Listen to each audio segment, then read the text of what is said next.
Good afternoon, everyone. Welcome to PaintCare is Coming. Are you ready? A free webinar brought to you by the Maryland Recycling Network. I'm Peter Houstel, MRN's Executive Director, and will soon be joined by Jacob Saffert, PaintCare's Director of Eastern States, who will help you get ready for the implementation of Maryland's PaintCare program in 2026. But before we go there, please be sure to mark your calendar for Tuesday, June 2nd. I sure hope to see you at Martin's West for the 2026 MRN Swan Mid-Atlantic Annual Conference. We're working on the program, and exhibit sales are open now. Registration's coming soon, so be sure to check out the MRN website for details. On the admin side of things, please feel free to put any questions or comments in the chat box, and we'll be posting a recording of the webinar on our website next week, which you're welcome to share with any and all who might be interested. So while most of these programs are free, they depend on the financial support of our members. So let me start by offering a big thank you to all of our current members. Though, as I'm sure you've heard me say many times before, we don't have any non-members. We just have paying members and non-paying members. So if you're one of those non-paying members, please head over to our website after this program and join today. You can become a paying member for as little as $25 a year. That's like 50 cents a week. Thank you. Speaking of support, I want to give a shout out to our sustaining and patron members whose contributions, along with that of all of our members, help us continue to support your effort to drive reduction, reuse, and recycling. Okay, without further ado, it's time to turn the mic and screen over to our presenter. Jacob, please take it away. As Peter said, my name is Jacob Saffert. I'm PaintCare's Director of Eastern States. I am based in the Minneapolis, Minnesota area, so I'm not local to Maryland, but I am leading PaintCare's implementation of the Maryland Paint Product Stewardship Program. Also on the call today with me is my colleague, Air Manya, who is PaintCare's coordinator for the Washington, D.C. program and the Maryland program that PaintCare is operating. So Air is based in Maryland, and once we get operational and up to and through the start of our program, there's Air just waved on the screen there. Air will be your local Maryland PaintCare program contact. I'm always available to help answer any questions, but expect to hear and see both of us up as we get this program off the ground. So before I dive in, I just want to start with an explanation of why PaintCare. Why is this necessary? Why do we need a program for leftover paint? This likely is not a surprise to any of you if you ever worked at a household hazardous waste collection event or a problem materials and recycling department at a county, but there's a lot of leftover paint out there. It's estimated that about 10% of paint that gets purchased ends up going unused and eventually needs to be managed in some method. There's not always a great outlet for that, depending on where an individual lives. So PaintCare is a solution for providing convenient paint recycling opportunities so people have somewhere to take their paint where it'll be put to a good use. And with that, I'll start with kind of an overview of the PaintCare program, and then I'll pivot into a lot of Maryland specifics, including probably what I think is the most important part of this presentation for our group today, and that is how you can partner with us and what to know about that process. So PaintCare is a 501c3 nonprofit. We're also a subsidiary of the ACA, the American Coatings Association, which is a trade association representing the paint manufacturing industry.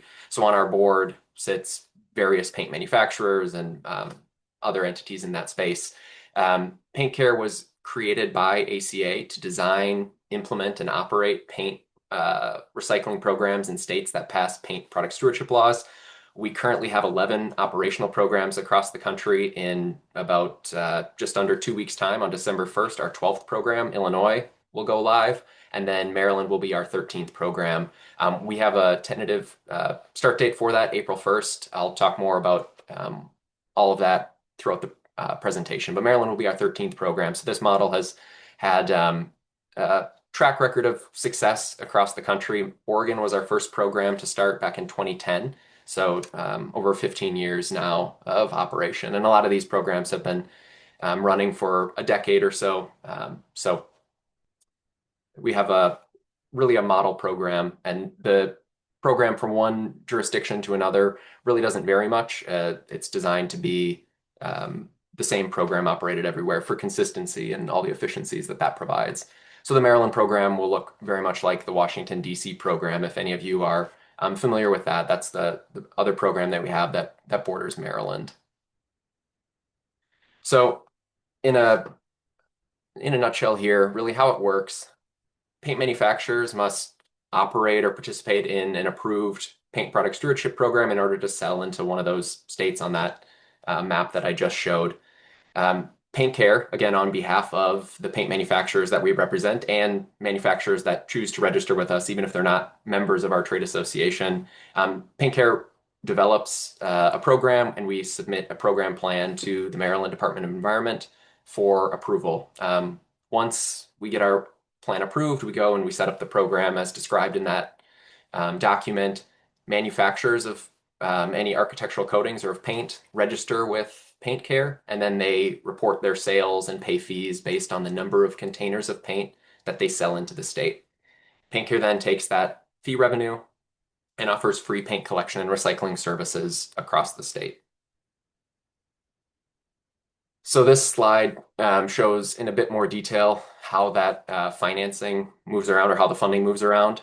So if you actually start on the left-hand side of the screen where it says paint manufacturer, I think that's a nice logical place to start. So as I mentioned, manufacturers register with PaintCare and they pay fees based on their paint sales in the state. So they pay to PaintCare and then we operate the paint recycling program on their behalf. Paint manufacturers then include that fee in their price to dealers and distributors, included through the paint retailer and ultimately included in the purchase price of the paint. So that's how the program is funded. It covers architectural coatings, which is a really key concept to keep in mind. So not all paint is an architectural coating. I'll talk more about what is not a PaintCare product on my next slide, but architectural coatings cover pretty much the sort of product that a homeowner would buy to put on their floors, walls, ceiling, or deck at their house. So we're talking house paints, stains, primers, clear coats, both latex and oil-based versions of those products in containers 5 gallons or less. So paint, stains, primers, clear coats, some like waterproofing sealers. There are some other products like field and lawn paints, for example, that are considered architectural coatings, and we have a more comprehensive program product list on our website that you're welcome to go visit there. We have a whole bunch more information about our program, more than I could fit in this presentation, but our website's paintcare.org. So feel free to reach out to me if you have questions or look around on our website for any more details there as well. So again, on any of these products, architectural coatings, once the program goes live, there will be a fee assessed on these products, and then consumers will be able to drop off these items at PaintCare sites for no additional cost.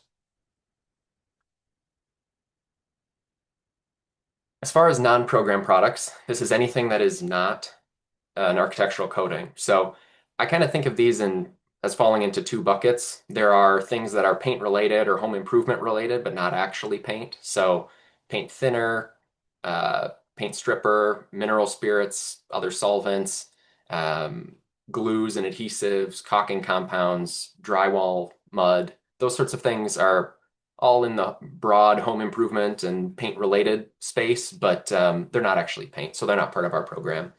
And then the other bucket of non-program products really is paint, or coating product, but it's not an architectural product. So this would be aerosol or spray paint, and then automotive, marine, industrial maintenance, traffic paints. Those would be examples of types of paint that are not part of our program. So for any of these items on this list or anything else that is not an architectural coating, nothing really changes once the PaintCare program goes into effect. There will be no fee assessed or related to these products, and they're not accepted through the PaintCare program. All right, so now on to Maryland.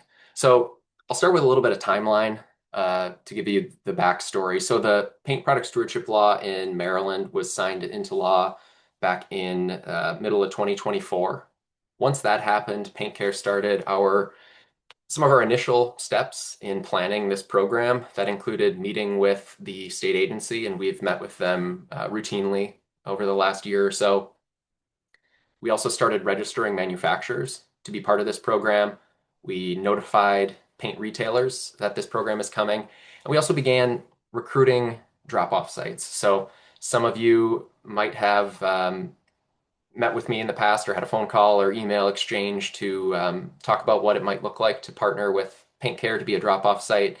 Um, we're still um, expanding that aspect of our program implementation. So recruiting drop-off sites from now until April 1st when we start is really going to be our top priority, or one of our top priorities now that we have our program plan approved by the state agency. In addition to those initial planning steps, we also started our fee determination process. So like I mentioned, the program is funded by a fee assessed on the sale of architectural coatings. And so the goal is to find a fee structure that provides long-term sustainability for the program, long-term sustainable funding. We're operating as a nonprofit, so all the money we collect goes towards fulfilling the mission of this program, which is collecting and recycling and properly managing leftover paint. So we don't want a situation where we're underfunded and can't comply with the requirements of the law and the needs of the program. And we don't want to, on the flip side, we don't want to have a fee structure that's too high where we're generating excessive financial reserves with no business need to be doing so. So we're trying to find that sweet spot where we have long-term stability of the program and a sustainable funding source. So to get to that point, we really need to forecast both our expenses and our revenues. On the expense side, the bulk of our expenses are for the actual transportation and the processing of the paint that we collect. Because that's such a big chunk of our expenses in a given program, we really need to get some detail early on of what that's going to cost. What's it going to cost per pound to process latex paint or oil-based paint? What's it going to cost us to pick up a box of paint in this county or that county? We need to know all of that to start planning for how much the program is going to cost us. Once we have that estimate for how much the program is going to cost, we look at the revenue side. So again, our revenue comes from the fee on the sale of paint. So we need to look at paint sales forecasts, and we work with a consultant who has paint industry expertise to help us forecast future paint sales in the state. And then we look at different fee structures to see which one is going to yield that sweet spot. Where are we going to find that sustainable funding source for the program? Once we narrowed in on what that fee structure was, it went off to a third-party independent audit and was ultimately included that audit report in our program plan that we submitted to MDE. So the program plan that I just mentioned really explains all aspects of the PaintCare program. Before I cover all the items that it does include, I'd like to just say that it is also posted on our website, paintcare.org. If you go to the Maryland page and then in our official documents section, you can find the PaintCare program plan. It is a lengthy document with a ton of interesting details about the program and what we're planning for. So I encourage you to take a look if you're at all interested in that. But to summarize, it covers in great detail what products are covered, when the program is going to begin, what site types will serve as drop-off sites. There's a section on convenience analysis. I'll actually talk about this, I think, on my very next slide, but that's an important component as well. There's an explanation of how the paint is going to be managed and by which entities. The finances are described, so those expense and revenue forecasts. The funding mechanism is described, the fee levels included, along with that audit report that I just mentioned. And then we include a plan for promoting and making the public aware that this program exists, providing outreach and education on the program to the public who will use the program, to painting contractors, to manufacturers who, of course, have to know about this program. So all of that gets written up into our program plan, and then it was submitted to the Maryland Department of Environment for their review and approval. I do want to call out a few interesting or important details from the program plan. That convenience criteria that I just mentioned, this stems ultimately from the Paint Product Stewardship Law, and there are two of these convenience criteria in Maryland. And the way to think about it is just it's a description of the minimum level of convenience that our program has to offer in the state in order to comply with the law. So the first one of those convenience criteria is that 90% of the population of Maryland must have a collection site within 15 miles, and at least we need at least one collection site for every 50,000 people in the state. So taken together, we're planning for a minimum of 123 sites across the state. So to get there, in a typical paint care program, a big chunk of our drop-off sites are paint retail locations that volunteer to take back leftover paint from their customers.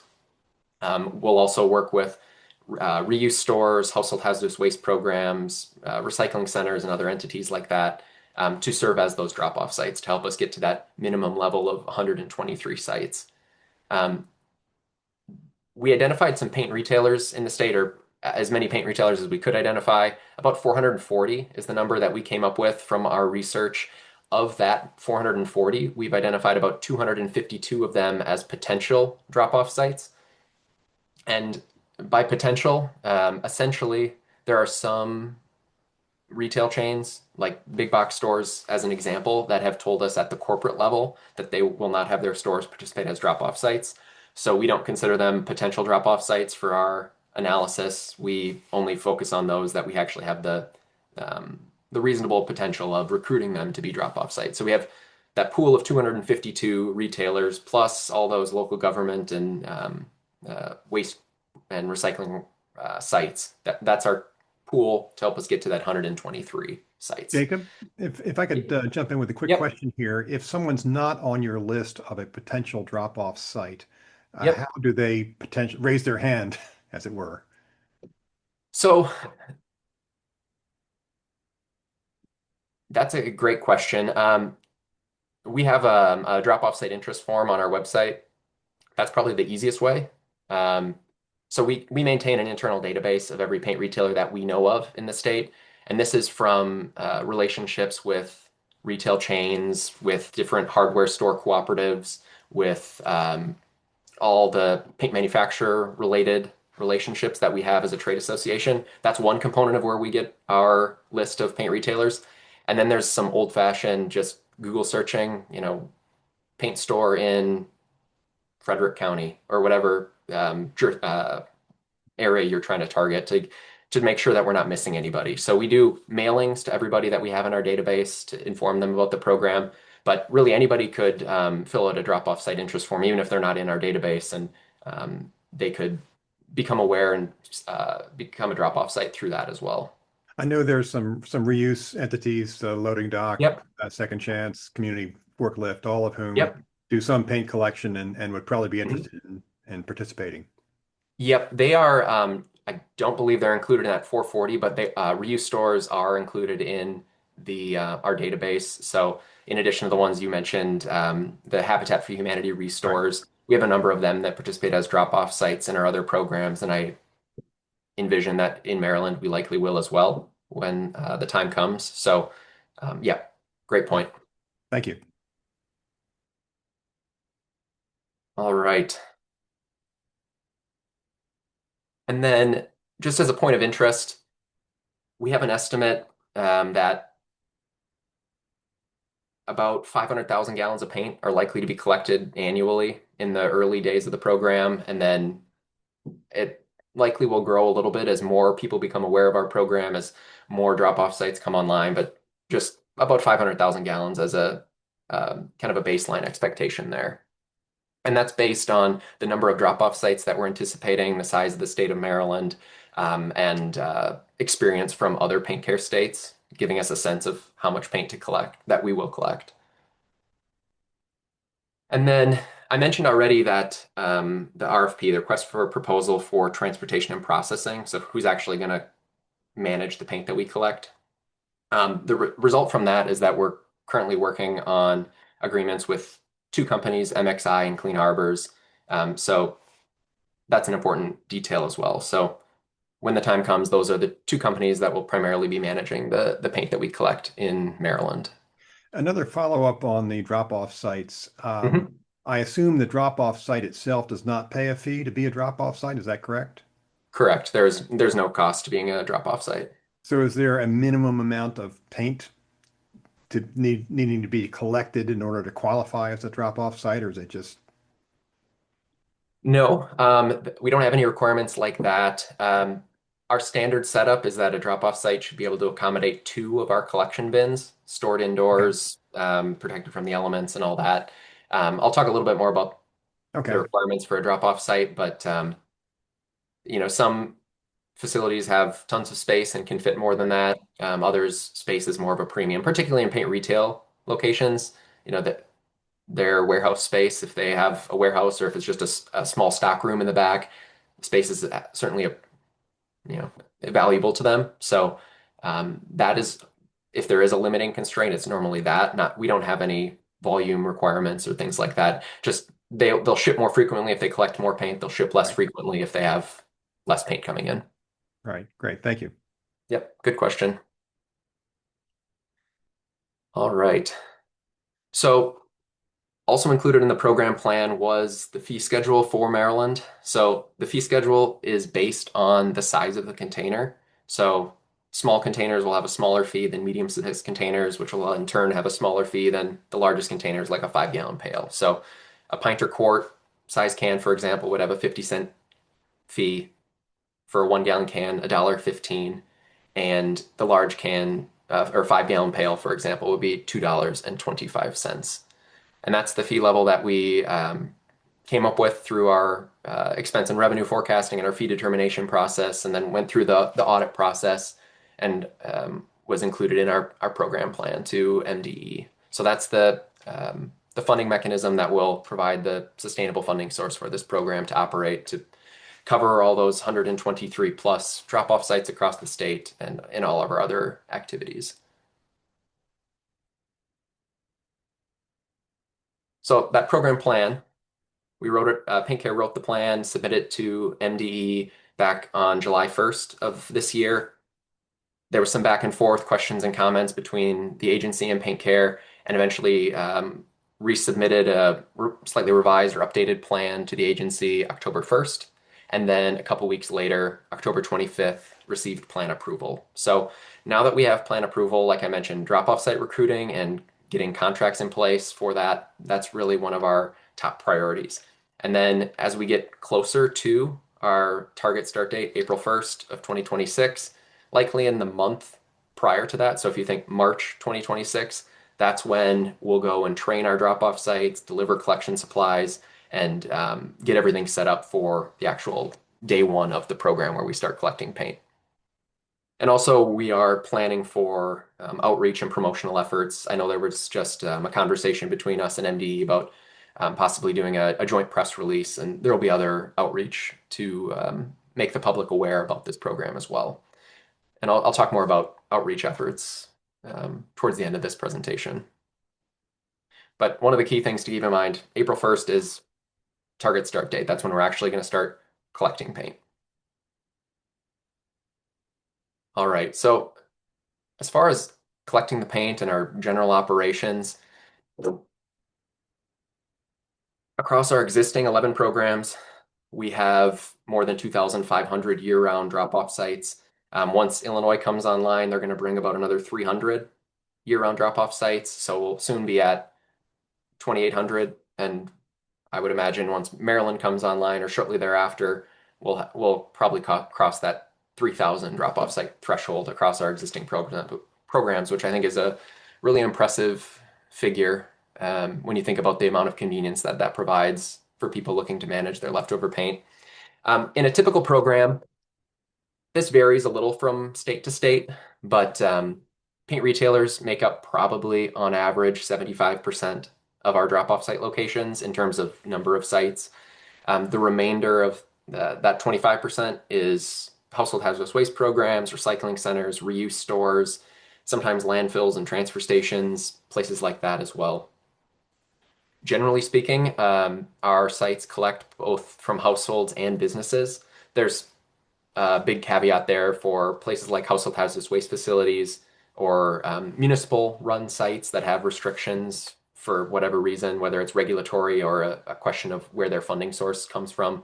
So, for example, if you have a household hazardous waste facility that only takes household waste, we would not require you to start taking business waste So keep that in mind. But like a paint retailer, for example, would be taking they'd be taking leftover paint from both households and businesses. Jacob, a question was asked Mhm. about the small sample size, less than a pint. Are they included in the program, or do they have that, whatever was 25, 50 cent per container fee? Yes, so the very, very small cans. So sample cans is somewhat of a gray area because not sample can doesn't always mean the exact same thing.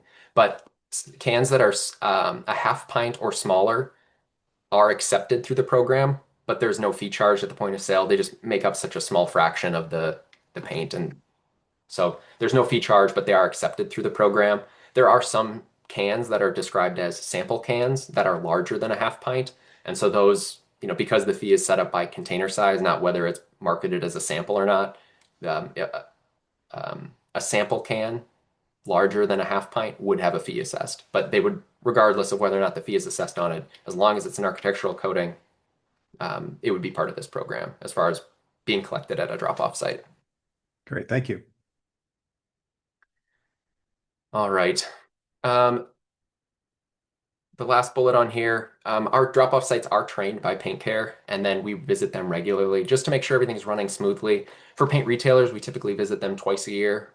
And then for household hazardous waste facilities, they don't need quite as much guidance because, they're experts in this space. So we typically visit them once a year.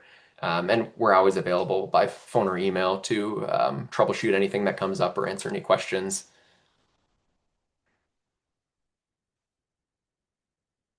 All right. Another service we offer is a large volume pickup program, which is a free pickup service to anyone with a large volume of leftover paint. We have a 100-gallon minimum for this. Typically, it's used by painting contractors, property managers, sometimes school districts, hospitals, nursing homes, um, shopping malls, government facilities occasionally as well. Essentially, they just go to our website, fill out an online request form, and as long as they meet the requirements of our program, we can send our transporter directly to them to pick up that leftover paint. So that's another option, so they don't have to transport it themselves, and our drop-off sites don't have to manage those larger volume drop-offs. So what happens to the paint that's collected by PaintCare? So it really depends on whether it's latex paint or oil-based paint. The oil-based paint primarily is used as a fuel source in cement kilns or energy blending operations. The latex paint, um, majority of it will be shipped for recycling, so being recycled into new latex paint. Some portion of it, hopefully, will be made available for reuse, which is um, essentially given away in its original container, original contents without being processed additionally. So I'll talk more about reuse in a moment. Some portion of latex paint that we collect, if it's been in somebody's garage unheated for 30 years and it's gone through freeze thaw cycles and the lid wasn't on well and it's dried out or otherwise shot, no good quality paint, that'll likely be disposed of through some other method. That's really not a recyclable product. But nationwide, our recycling rate for the latex paint we collect is something like 70 to 80%, give or take, depending on the program. So the majority of latex paint that we collect is able to be recycled back into new paint. And then that recycled content paint is sold through a variety of avenues. Online sometimes through a lot of times if you go to reuse stores, they sell recycled content paint. I know I've had a couple conversations with reuse stores in Maryland who have mentioned that they sell different brands of recycled content paint. And there are other methods for marketing that paint, but that's done by the paint recyclers and not directly by PaintCare.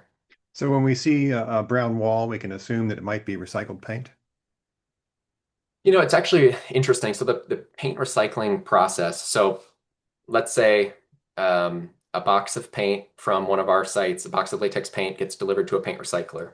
There's going to be, let's say, 100 1-gallon cans of various colors and sheens and different. Some will be good quality paint, some's going to be old, some's going to be almost full cans, some's going to be barely anything left in it. They're going to take each can, sort it, They're going to do an initial sort basically by color. So they'll take all the whites and mix those together, the yellows together, the blues together, and so forth. And so then they'll have either like drums or totes of these consolidated mixed colors. And then they take different quantities from each one of those consolidated totes and they try to hit their target colors. So the recycled content paint, they do actually have a color palette. So it's not, generally speaking, it's not everything just mixed together into whatever color of gray or tan or brown that it ends up. It's, they're pulling one part of blue and two parts of white to make a light blue, and then they market that product. And so there's a little bit more variation generally, but that's what that process looks like. Where are most of these paint recyclers located? Are they throughout the country or? Yeah, they really are throughout the country. In the Maryland program, so I mentioned we're going to work with MXI and Clean Harbors. MXI recycles latex paint at their facility in Virginia, in Abingdon, Virginia. And then Clean Harbors works with a company called GDB. And GDB has facilities in New Jersey, Illinois, and a couple other locations across the country.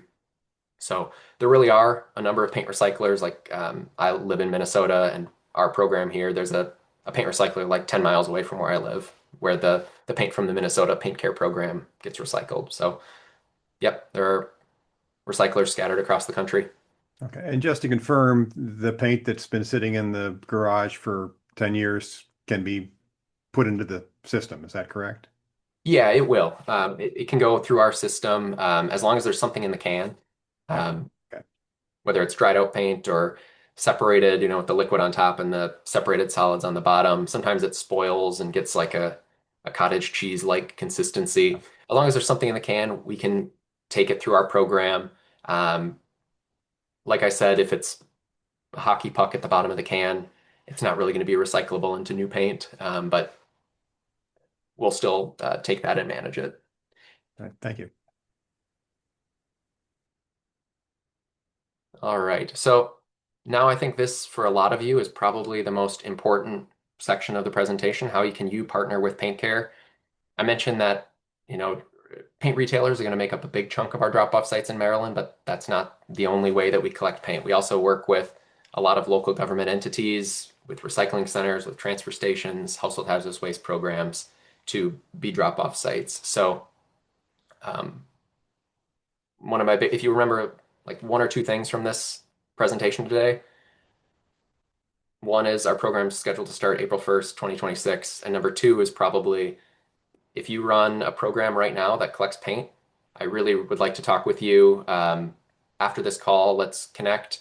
And I want to learn more about your operations now, what your interest is in partnering with PaintCare, and some other key details that will help us get to the contracting stage and make sure that PaintCare is able to um, help cover the costs for the paint that you're collecting now. If you're only doing oil-based or if you're only doing latex right now, we can likely expand the scope of products that you're able to accept as another benefit to your residents. So I really want to talk sooner rather than later to help get that process started. So um, with that out of the way, really what the basic obligations are of being a drop-off site.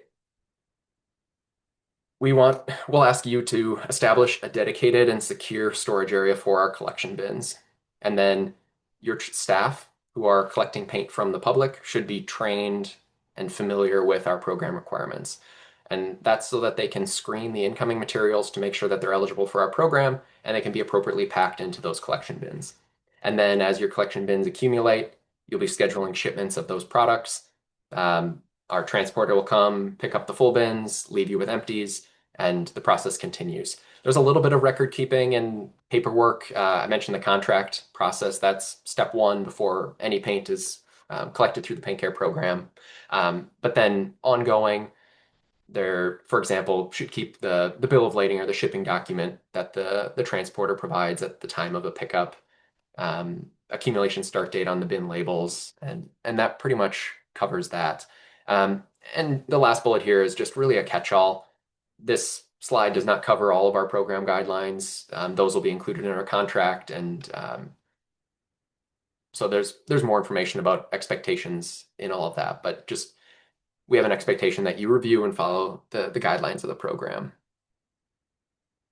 As far as the bins themselves, the top picture on the right-hand side here shows an example of what the sort of bins that we're going to be working with primarily in Maryland. It might be a slightly different model than this one, but to give you an example, they're solid-walled plastic reusable totes. On the side, you can see that label that I mentioned. Um, Not pictured in this image are the lids that these containers have. They're like a plastic snap-on lid. But those are the sorts of collection bins that we use. Depending on the situation, we also sometimes use like cardboard boxes on a pallet with a plastic liner. So depending on the situation, that might be the approach as well. But the bins should be stored on an impermeable surface, so something like asphalt or concrete. They should be away from heat sources and drains.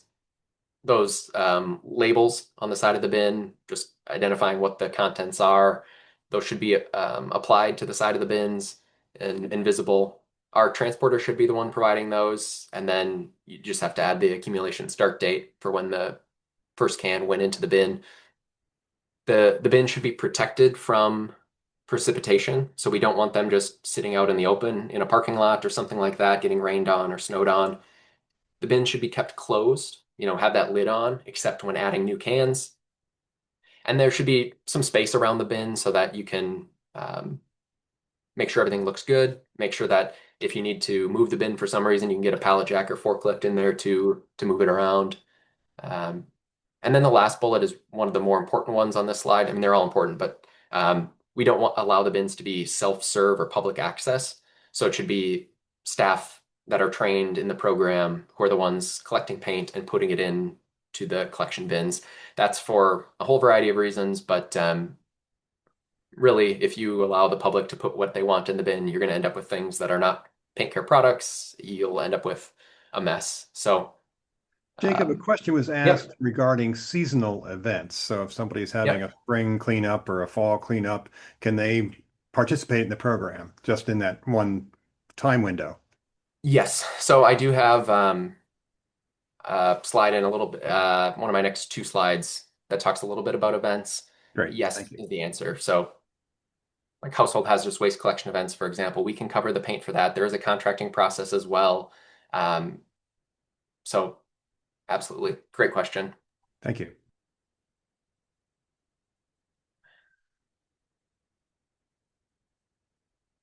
All right. Then I think I covered everything there.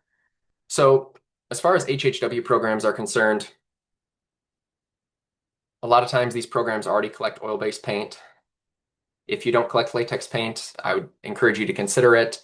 Um, Once contracted, PaintCare would cover the cost for the supplies, the transportation, and the processing of the PaintCare program products that are collected through your program. And here, even if you don't have a HHW facility, paint collected at household hazardous waste events can be covered as well. The key thing to know, really, whether it's a facility or an event, is who is actually operating the site. So some entities do that with their municipal staff. Some do it with contracted vendor. That can change who we contract and how. There's a lot of nuance to contracting with local governments, and there are a lot of unique scenarios of, the county has a contract with one company for oil-based and one company with latex, and sometimes they work with this company for the labor, sometimes they do it themselves. There's a lot of moving parts and a lot of unique situations. So that's why I encourage anyone who is interested in partnering with PaintCare, reach out to me. Let's connect and talk through what that would look like and what our options are for moving forward with that. There's, like I said, a lot of nuance to that, and so I'll certainly have some follow-up questions.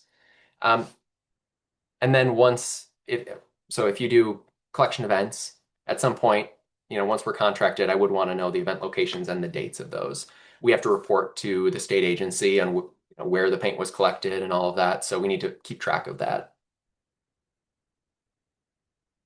All right. The last couple bullets here. I mentioned reuse already. So reuse is essentially screening out incoming paint that is good quality and of a useful quantity. So a can of paint comes in, it's 3/4 full, looks new enough, and you can tell it's a liquid from a little shake, not solidified like a rock. Um, if it's something that you think somebody would be interested in using as is, PaintCare can offer compensation for entities that want to screen that product out of the incoming stream and give it away through a reuse program. Um, that helps move waste up the waste management hierarchy rather than shipping it off to be recycled. It gets managed as is. And then it also offers some cost savings for the program, of course, if it can be managed locally through giving it away to somebody who can use it as is. We don't have to hire a company to come and pick it up and ship it somewhere else and then process it there. So both a waste hierarchy benefit and a cost benefit. All right. And as far as contracting, like I said, there's a lot of nuance to this discussion. So I don't have a ton of detail on this slide, but I wanted to at least get you thinking about this in the right direction. And then my follow-up conversation with hopefully with a lot of you on this call today, we'll be able to go through more details specifically for your facility or your events and get a better sense of what the best path forward is. And I think it's helpful to think of our contracting process as kind of two separate contracts. So there's the contract actually for the drop-off site operations, which is who's actually collecting the paint. And typically we're in a contract with who's ever operating that site. So whether that's your municipal staff, whether that's your contracted vendor, usually, but not always, that's who we're going to end up contracting with for the operations of that facility or event. And then there's a contract relatedly that is for the transportation and the processing of the paint. As I've mentioned, we're going to have contracts, assuming the negotiations go well with both Clean Harbors and MXI in Maryland. I know that there are a couple other entities that folks have told me that they work with for their household hazardous waste events or for paint management. So if you work with somebody else for transportation or processing of your paint, let me know and we can discuss some options there. But if you partner with Clean Harbors or MXI, likely the way it would work is that we would assign whoever you work with as your hauler just for simplicity's sake. And so you only have to work with the vendor that you're familiar with. Question, Jacob. Yes. I know this may be a hard one to answer, but do you have Mhm. any sense of if a jurisdiction participates in this program, what their revenue might be as a result of that participation? So the revenue would come from um, those sites that do reuse. That's where we would be actually compensating, like paying you directly to Right. be participating. And that depends on how much paint is given out. So I believe our current rate's $1.60 per gallon. We have a fact sheet on our website about Okay. doing reuse.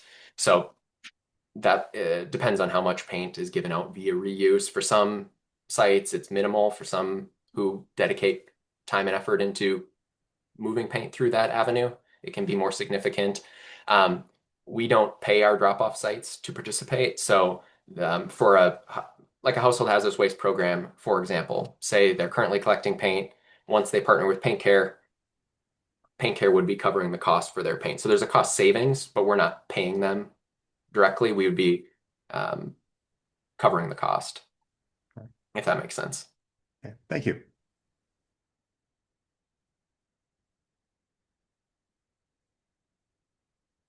All right. So, like I said, I think the next step forward for anyone in Maryland who's interested in being a drop-off site with PaintCare or working with us for your facility, for your events, reach out to me. I'll have my contact information on the last slide of this. Please reach out and we can get the conversation started and move forward with whatever path we decide is the best fit.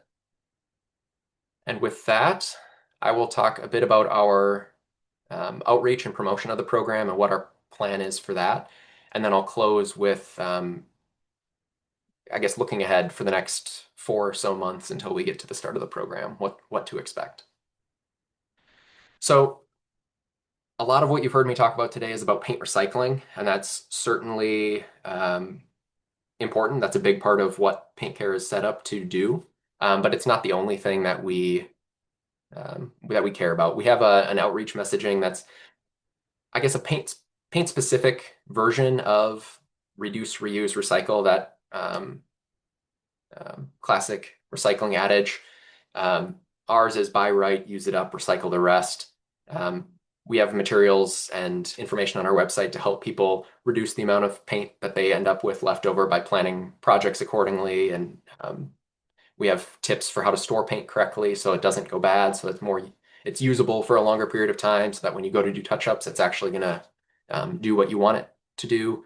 And then we have tips for using it up, finding somebody else who can do it by giving it away. So reduce, reuse, recycle for the PaintCare specific waste stream.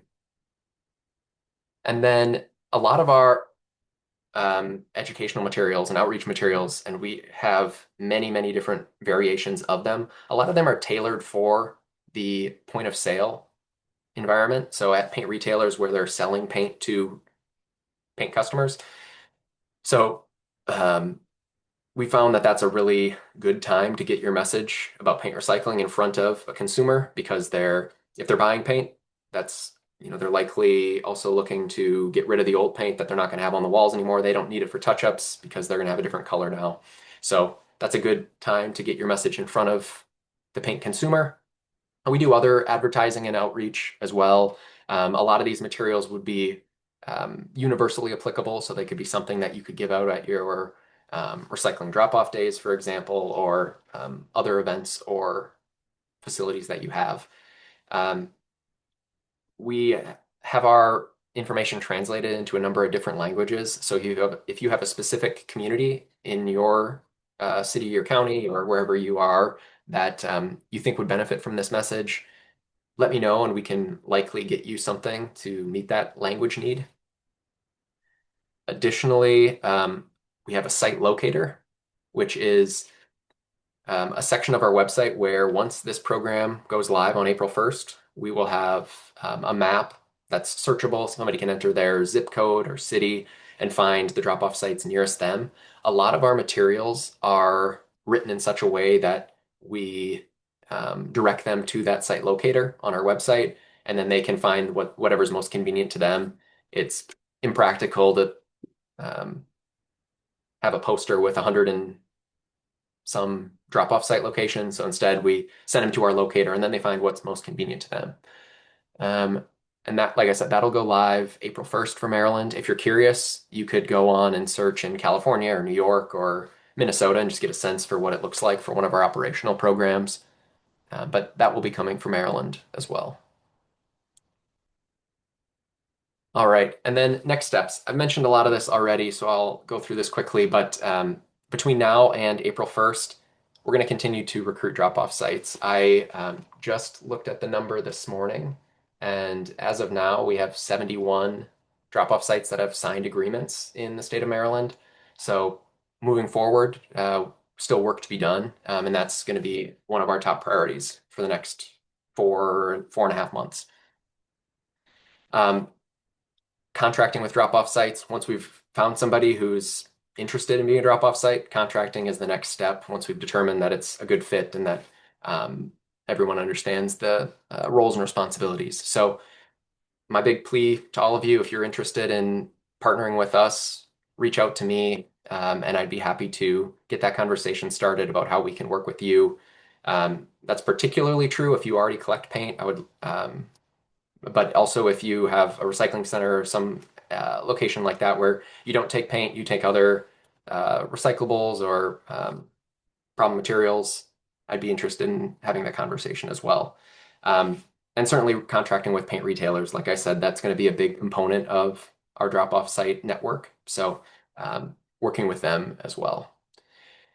Drop-off sites will be trained before our program goes live. Anybody who's been contracted, we'll get them that training in March.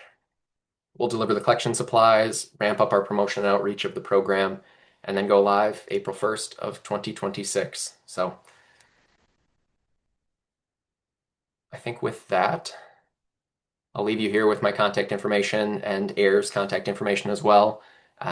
Like I said, please reach out if you're at all interested in having a conversation about what it would look like for your facility, your events to participate as a drop-off site with PaintCare, I'd be thrilled to have that meeting. Thanks again, Jacob, for an excellent presentation. How about a big round of applause for our presenter? And before we go, once again, please be sure to mark your calendars for our conference on June 2nd next year. And a little reminder to all the non-paying members to please help us promote and implement the 3Rs by joining today. Thanks to all for attending. Hope to see you in person at our conference in June. Stay well.